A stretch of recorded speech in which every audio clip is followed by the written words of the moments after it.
Let's start off with the quiet part out loud because sometimes clarity is the most powerful. And Khartoum skies did not close because of paperwork, as we know. They closed because of civil war. Gunfire near runways, fighting around control towers, and the capital city turned into a battlefield, so planes were forced to stop landing. For nearly 2 years, Khartoum International Airport in Sudan wasn't an airport, it was a risk zone. And then one morning, quietly, a scheduled civilian flight landed. No ceasefire speech, no victory parade, no Western delegation and reflective vests, just wheels officially touching down on Sudanese concrete. That's what just happened in Khartoum. So don't forget that if you ever want more Africa First stories that Western media ignores, hit subscribe. We don't chase the headlines, we chase the truth. And by the end of this video, you'll understand why this landing matters most after war.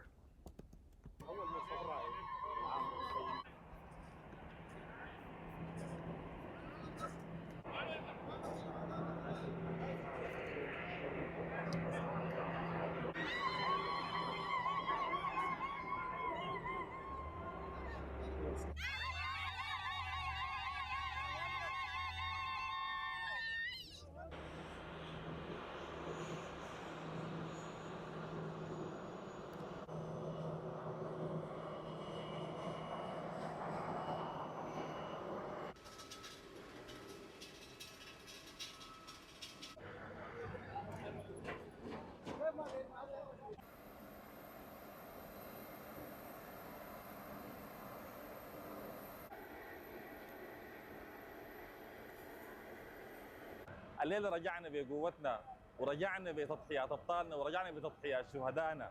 الناس مبسوطه والناس فرحانه والناس بيستقبلوا فينا وبيستقبلوا في الناس، واي زول فرحان ماسك الثاني. حاجه عظيمه وما تخيل انها تحصل بسهوله، لكن ما حصلت بسهوله، حصلت بتضحيات كبيره جدا جدا.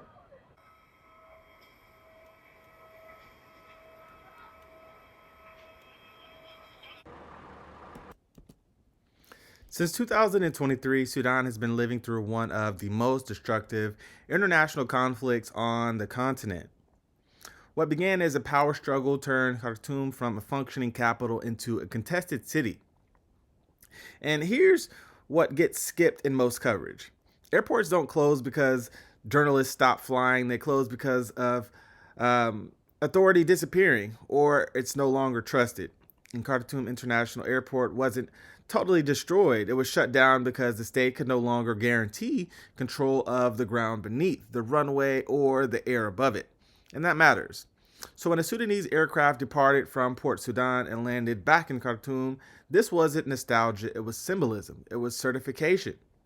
Western analysts are saying, well, is it really safe right now?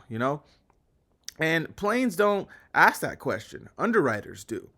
So here's the misdirection. People see this headline and assume it means that the war is over, the peace is returned, that Sudan is back to normal.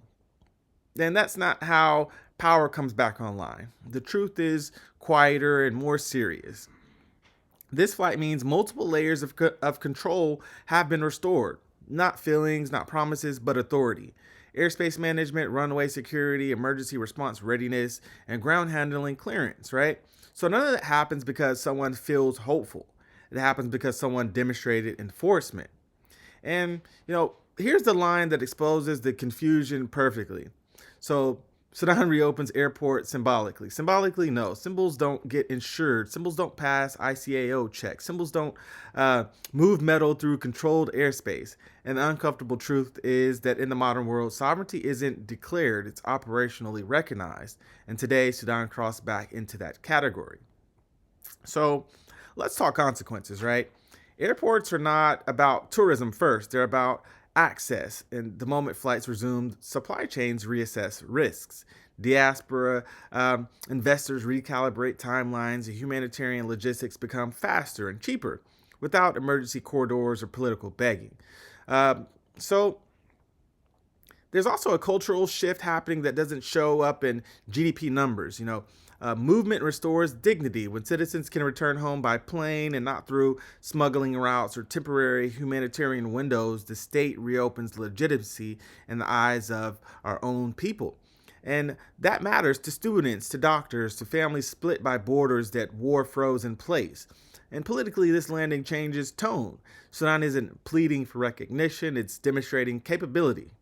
And power doesn't announce itself online. It clears airspace and it waits. And across Africa, other capitals are watching closely because every restored system sets precedent.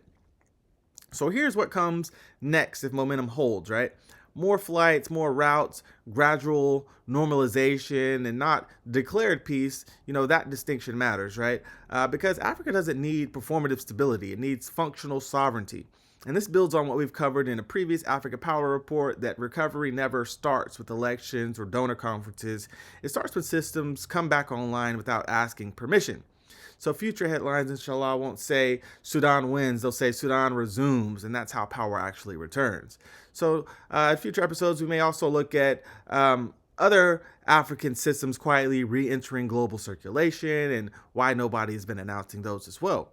So one plane landed and a nation reminded the world that sovereignty moves silently. So, mashallah, that's your African Insight for today. Please don't forget to like, comment, and subscribe because I'm Mr. Empower TV. We don't chase the headlines or chase the truth behind them. This is Mr. Empower, and I'll see you in the next video. Peace.